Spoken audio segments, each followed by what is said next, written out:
Сәлем достар, сіздермен бірге Әйгерім.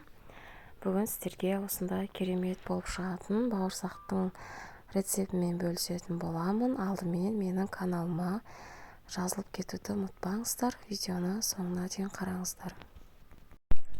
Ең алдымен бізге шамамен өздеріңіздің қалауларыңызша ұн, оның үстіне шекер, тұз, қопсытқыш, осыларды араластырып, ал мына жақта менде сүт пен сұйық майды араластырып қойдым.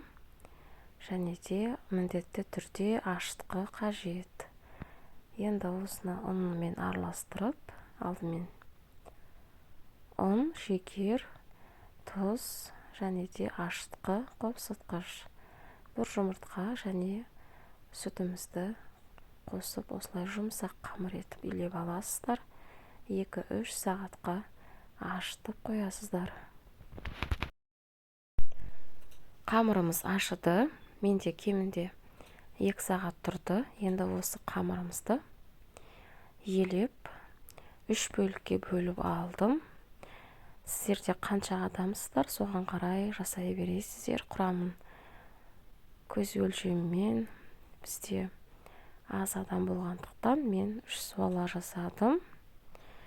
Осылай бөліктерге бөліп, үшеуін жайып аламыз. Жұқа етпейміз, кішкене қалыңдау жаямыз. Сонда біздің бауырсақтарымыз басылып қалмайды, томпақ болып, әдемі болып шығады. Бұл да бауырсақтың ең маңызды техникасы болып саналады.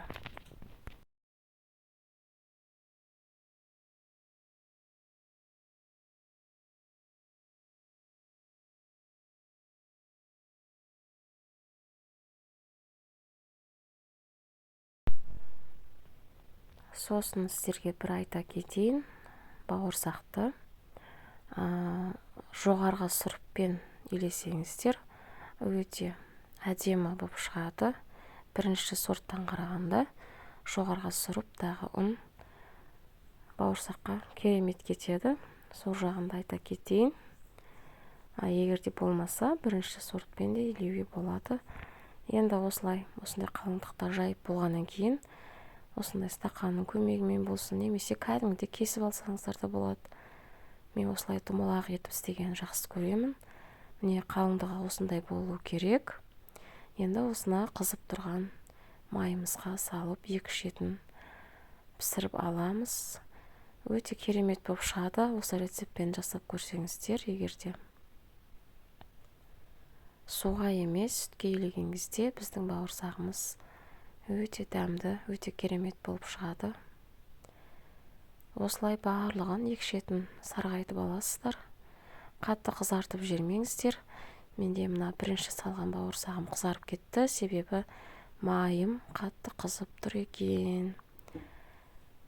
Осылай барлығын бір-бірлеп пісіріп аласыздар. Міне менің бауырсағым дайын, керемет болып шықты.